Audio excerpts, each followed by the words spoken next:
إن الحمد لله نحمده ونستعينه ونستغفره ونعوذ بالله من شرور أنفسنا ومن سيئات أعمالنا من يهده الله فلا مضل له ومن يضلل فلا هادي له وأشهد أن لا إله إلا الله وحده لا شريك له وأشهد أن محمدا عبده ورسوله اللهم صل على محمد وعلى آل محمد كما صليت على إبراهيم وعلى آل إبراهيم إنك حميد مجيد اللهم بارك على محمد وعلى آل محمد كما باركت على إبراهيم وعلى آل إبراهيم إنك حميد مجيد أما بعد فإن خير الحديث كتاب الله وخير الهدي هدي محمد صلى الله عليه وسلم وشر الأمور محدثاتها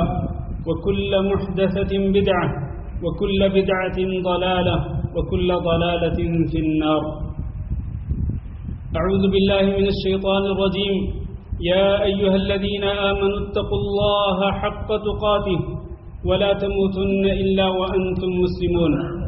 يا أيها الناس اتقوا ربكم الذي خلقكم من نفس واحدة وخلق منها زوجها وبث منهما رجالا كثيرا ونساء واتقوا الله الذي تساءلون به والأرحام إن الله كان عليكم رقيبا.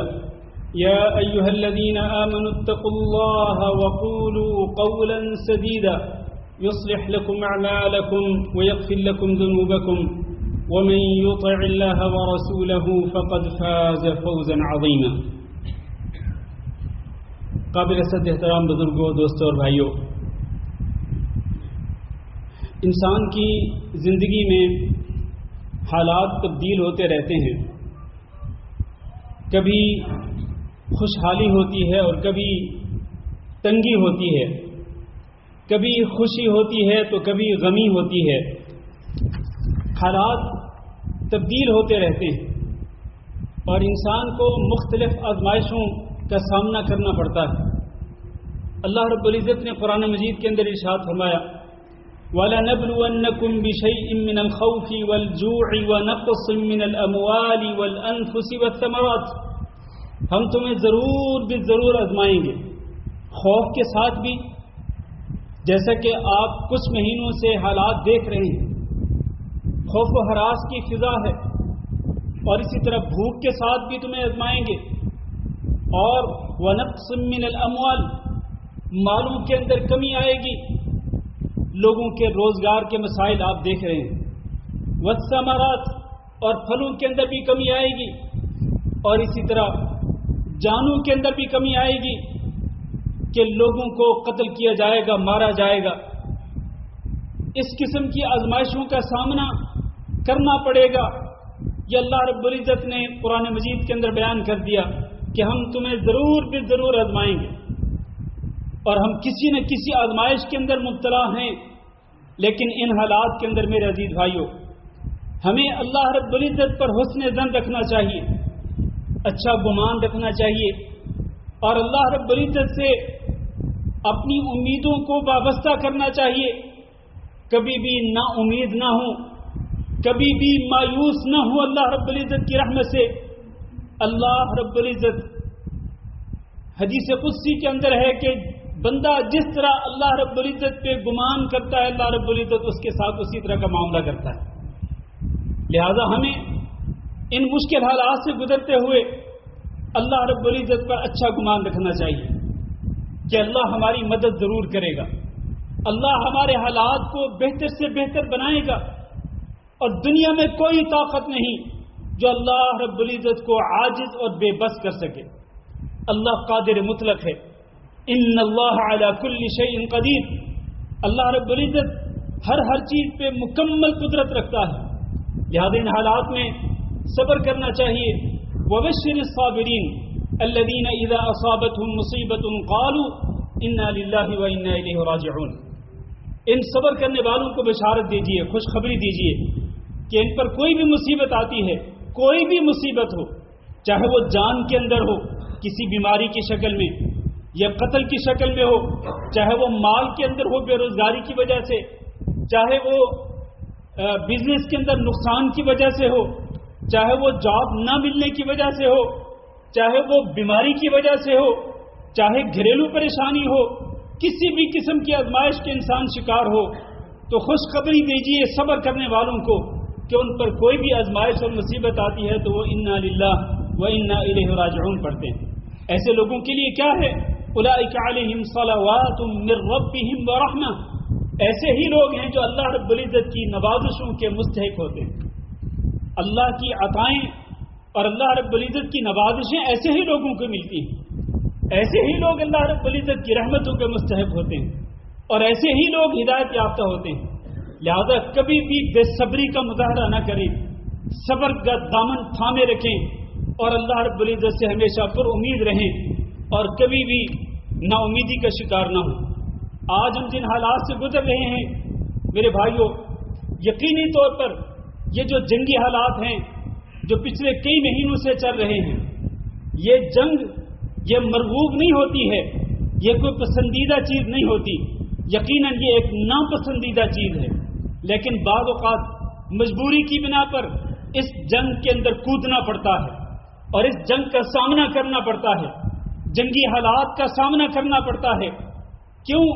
ایک تو دین کی حفاظت کے لیے، اور دوسرا اپنے ملک کی حفاظت کے لیے، اور اسی طرح اپنی جان اور اپنے مال کی حفاظت کے لیے، اپنی عزت کے تحفظ کے لیے انسان کو بعض اوقات مجبور ہو کر کے جنگ کے اندر کودنا پڑتا ہے۔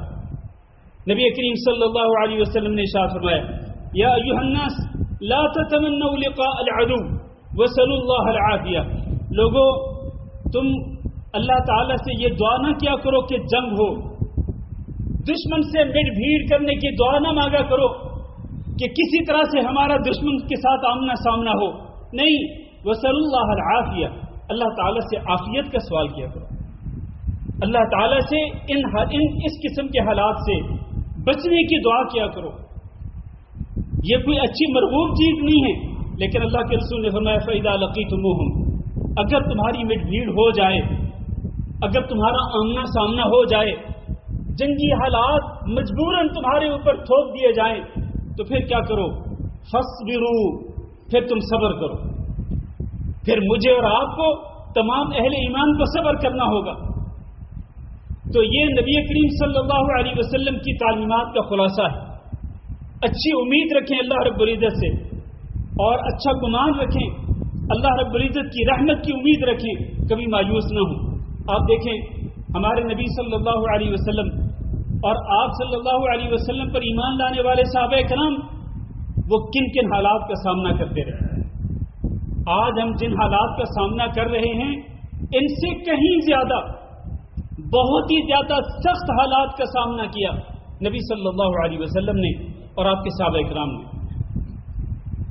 آج الحمدللہ یہاں پر ہر چیز متوفر ہے، اللہ کی بے شمار نعمتیں ہیں جو موجود ہیں، الحمدللہ ہم اللہ رب العزت کی نعمتوں سے مستفید ہو رہے ہیں، لیکن اس دور کے اندر یہ ساری نعمتیں موجود نہیں تھیں۔ ایک دفعہ حضرت خباب بن ارد رضی اللہ تعالیٰ عنہ یہ کمزور مسلمانوں میں سے تھے جن کو بہت زیادہ عذاب دیا جاتا تھا کافروں کی طرف سے، مشرکین مکہ کی طرف سے، ان کو بہت زیادہ عذاب کا سامنا کرنا پڑا۔ ایک دفعہ آئے نبی صلی اللہ علیہ وسلم کے پاس، آپ صلی اللہ علیہ وسلم خانہ کعبہ کے پاس تشریف فرما تھے، تو آ کر کہنے لگے اللہ کے رسول آپ ہمارے حالات کو دیکھ رہے ہیں، جن حالات سے ہم گزر رہے ہیں، آپ اللہ رب العزت سے دعا کیوں نہیں کرتے کہ اللہ ہماری مدد کر دے اور اللہ ہمیں ان مشکل حالات سے نکال دے؟ تو نبی صلی اللہ علیہ وسلم اٹھ کے بیٹھ گئے، آپ سہارا لے کے بیٹھے ہوئے تھے خانہ کعبہ، آپ اٹھ کے سیدھے بیٹھ گئے اور آپ صلی اللہ علیہ وسلم نے فرمایا کہ تم سے پہلے جو لوگ تھے ان کو ان سے بھی زیادہ سخت حالات کا سامنا کرنا پڑا۔ پھر آپ صلی اللہ علیہ وسلم نے دو مثالیں ذکر کی۔ آپ نے فرمایا ایک شخص ہوتا جو مسلمان ہے، صاحب ایمان ہے، اس کو لایا جاتا اور اس کے جسم کے اوپر لوہے کی کنگھی پھیری جاتی اور اس کے گوشت کو اور اس کے پٹھوں کو اس کی ہڈیوں سے الگ کر دیا جاتا، لوہے کی کنگھی کے ساتھ۔ اس کے گوشت کو چیرا جاتا، اس کے گوشت کو الگ کر دیا جاتا اس کی ہڈیوں سے. لیکن ما یصرفہ ذلک عن دینہ، اتنی بڑی اور تلخ اور کڑی آزمائش سے گزرنے کے باوجود بھی اس وجہ سے وہ دین سے منہ نہیں موڑتا تھا، وہ دین پہ ثابت قدم رہتا تھا.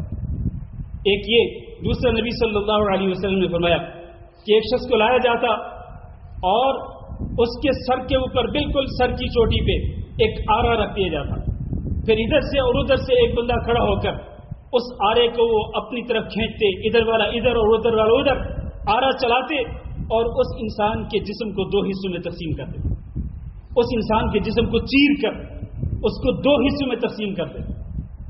میرے عزیز بھائیوں، آپ نے فرمایا کہ اس وجہ سے بھی اتنی بڑی اور تلخ اور کڑی آزمائش سے گزرنے کے باوجود بھی وہ بندہ اپنے دین پر ثابت قدم رہتا، وہ دین سے نہ ہٹتا، پیچھے نہ ہٹتا.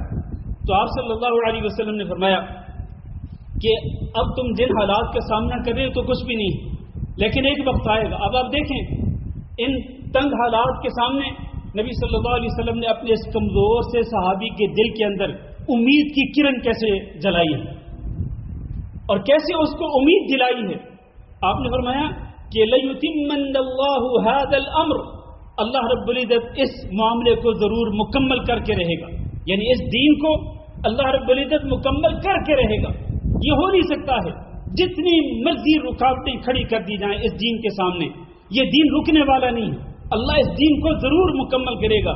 یہاں تک کہ ایک شخص اگر صنعا سے حضرموت کی طرف سفر کرے گا اکیلے تو وہ بغیر کسی خوف اور خطر کے وہ سفر کر سکے گا، اس کو اللہ کے سوا کسی کا خوف نہیں ہوگا. یعنی راستے پر امن ہو جائیں گے، حالات بہتر سے بہتر ہو جائیں گے، لوگ اکیلے سفر کریں گے، ان کو کسی قسم کا خطرہ نہیں ہوگا. اور اسی طرح نبی صلی اللہ علیہ وسلم نے حضرت عدی بن حاتم رضی اللہ تعالیٰ عنہ کو فرمایا تھا کہ دیکھو اللہ رب العزت اس معاملے کو ضرور مکمل کرے گا. یہاں تک کہ ایک عورت جو ہیرا سے نکلے گی اور خانہ کعبہ تک اکیلے سفر کر کے آئے گی اور وہ بغیر کسی کی پناہ کے وہ اکیلی خانہ کعبہ کا طواف کرے گی، اس کو کسی قسم کا خوف نہیں ہوگا. اور پھر ایک وقت آئے گا کہ یہ کسریٰ بن ہرمز کے جو خزانے ہیں ان کو بھی فتح کر لیا جائے گا. اور پھر ایک وقت آئے گا کہ یہ جو مال ہے نا جس کے لیے آج ہم ترس رہے ہیں، جس کے آج ہم محتاج ہیں، آپ نے فرمایا کہ اس مال کو اتنا بانٹا جائے گا، اتنا تقسیم کیا جائے گا کہ یہاں تک کہ اس مال کو قبول کرنے والا بھی کوئی نہیں ہوگا. یعنی سارے کے سارے لوگ مالدار ہو جائیں گے. عدی بن حاتم رضی اللہ تعالیٰ عنہ کہتے کہ ان 3 پیشین گوئیوں میں سے 2 پیشین گوئیاں اپنی آنکھوں سے دیکھ چکا ہوں کہ ایک عورت ہیرا سے خانہ کعبہ کی طرف اکیلے سفر کر کے آتی ہے اور اس کو کسی قسم کا خوف و خطرہ نہیں ہوتا. کہتے میں نے خود اپنی آنکھ سے دیکھا. دوسرا کسریٰ بن ہرمز کے جو خزانے ہیں، کہتے ہیں ان خزانوں کو فتح کرنے والے لوگوں میں بھی شامل ہوں. اور تیسرا جو معاملہ ہے کہتے ہیں وہ بھی مکمل ہو کے رہے گا. تو آپ صلی اللہ علیہ وسلم نے اپنے صحابہ کرام کے دلوں کے اندر امید کی کرن جگائی اور آپ صلی اللہ علیہ وسلم نے ان کو نا امید نہیں ہونے دیا. اس لیے میرے عزیز بھائیوں، ہم جن حالات سے گزر رہے ہیں ان حالات کے اندر بھی ہم اللہ رب العزت سے پر امید رہیں، اللہ کی رحمتوں سے، اللہ کی نصرت کے ساتھ. اللہ کی نصرت پہ ہمیں یقین ہونا چاہیے کہ وَكَانَ حَقًّا عَلَيْنَا نَصْرُ الْمُؤْمِنِينَ، فرمایا کہ ایمان والوں کی نصرت کرنا، ان کی مدد کرنا ہمارے اوپر حق ہے. یہ اللہ رب العزت نے اپنے اوپر یہ بات ذمہ لے رکھی ہے کہ اللہ رب العزت اہل ایمان کی نصرت ضرور فرمائے گا. تو اللہ تعالیٰ کی نصرت پہ ہمیں یقین ہونا چاہیے. اللہ تعالیٰ سے دعا ہے کہ اللہ رب العزت خصوصاً اس ملک کی حفاظت فرمائے، اس ملک کے باسیوں کی حفاظت فرمائے اور اسی طرح تمام بلاد اسلامیہ کے اللہ رب العزت حفاظت فرمائے. استغفر اللہ لی ولکم ولسائر المسلمین فاستغفروه انه هو الغفور الرحیم.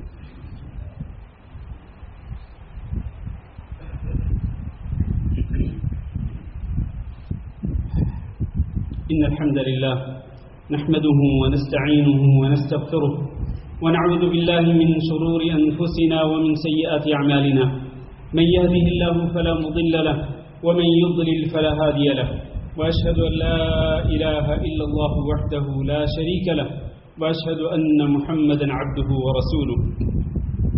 اللهم صل على محمد وعلى آل محمد كما صليت على إبراهيم وعلى آل إبراهيم إنك حميد مجيد. اللهم بارك على محمد وعلى آل محمد كما باركت على إبراهيم وعلى آل إبراهيم إنك حميد مجيد. اما بعد، عزیز بھائیو اور دوستو، نبی کریم صلی اللہ علیہ وسلم اور آپ کے صحابہ کرام کے اوپر مشکل ترین حالات آئے. ان حالات میں سے ایک واقعہ جو ہے وہ جنگ احزاب کا ہے یا غزوہ خندق کا ہے. اللہ رب العزت نے اس جنگ کا نقشہ قرآن مجید کے اندر کھینچا ہے. مختصر یہ ہے، اللہ تعالیٰ نے فرمایا کہ اذ جاؤوکم من فوقکم ومن اسفل منکم واذ زاغت الابصار وبلغت القلوب الحناجر وتظنون بالله الظنون هنالك ابتلي المؤمنون وزلزلوا زلزالا شديدا.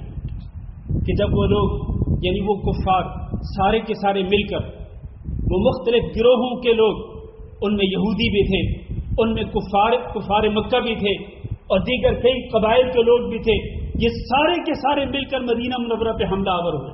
من فوقکم ومن اسفل منکم، اوپر سے بھی آئے نیچے سے بھی آئے. آج ہم دیکھ رہے ہیں حالات، جن حالات کا ہم سامنا کر رہے ہیں، اسی قسم کے حالات بلکہ اس سے بھی زیادہ سخت حالات. ہوا کیا؟ فرمایا کہ وہ زاغت الابصار، ان مشکل حالات کو دیکھ کر تمہاری آنکھیں پھٹی کی پھٹی رہ گئی. اتنے تنگ حالات تھے اور اتنے سخت حالات تھے.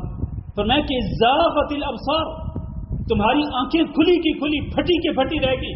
وبلغت القلوب الحناجر، تمہارے کلیجے منہ کو آ رہے ہیں، کلیجے نکل رہے تھے، منہ کو آ رہے تھے. وتظنون باللہ الظنون، اور تم تو اللہ رب العزت پر بدگمانیاں کر رہے تھے، طرح طرح کے گمان کر رہے تھے. ہنالک ابتلی المؤمنون، وہاں پر مومنوں کی شدید آزمائش کی گئی. اور وزلزلوا زلزالا شدیدا، اور شدید طریقے سے مومنوں کو جھنجھوڑ کے رکھ دیا گیا. لیکن میرے بھائیوں، ان حالات کے اندر بھی نبی صلی اللہ علیہ وسلم نے اللہ رب العزت سے آپ مایوس نہیں ہوئے. آپ اللہ رب العزت کی رحمت سے، اللہ کی نصرت سے مایوس نہیں ہوئے، اور نہ ہی نبی صلی اللہ علیہ وسلم نے صحابہ کرام کو مایوس ہونے دیا.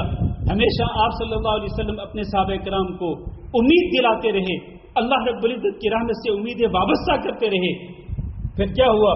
اللہ رب العزت نے ان مشکل حالات سے ان اہل ایمان کو نکال دیا، اور ان کفار کو جو اوپر نیچے سے آئے تھے، حملہ آور ہوئے تھے، تو اللہ رب العزت نے ان کو ذلت آمیز شکست سے دوچار کیا، اور مومنوں کے اللہ رب العزت نے نصرت کی.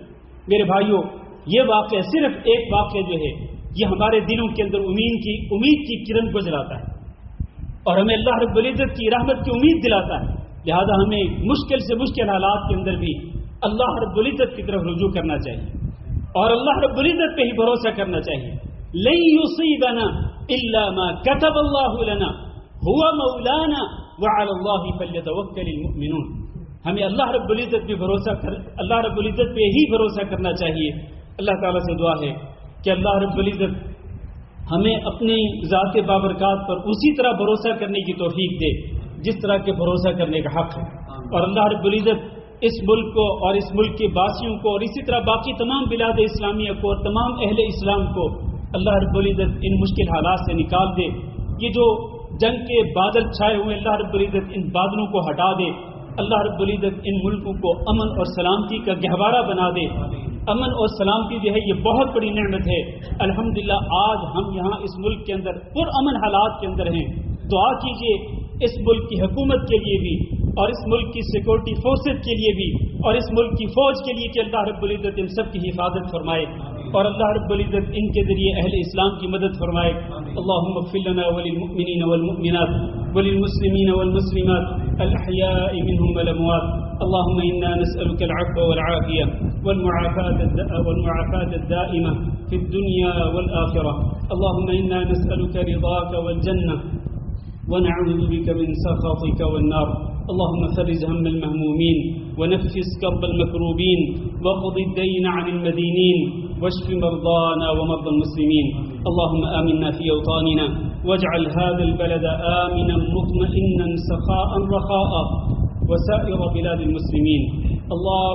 اللهم ثبت أقدام المرابطين، اللهم ثبت أقدام المرابطين في سبيلك يا رب العالمين.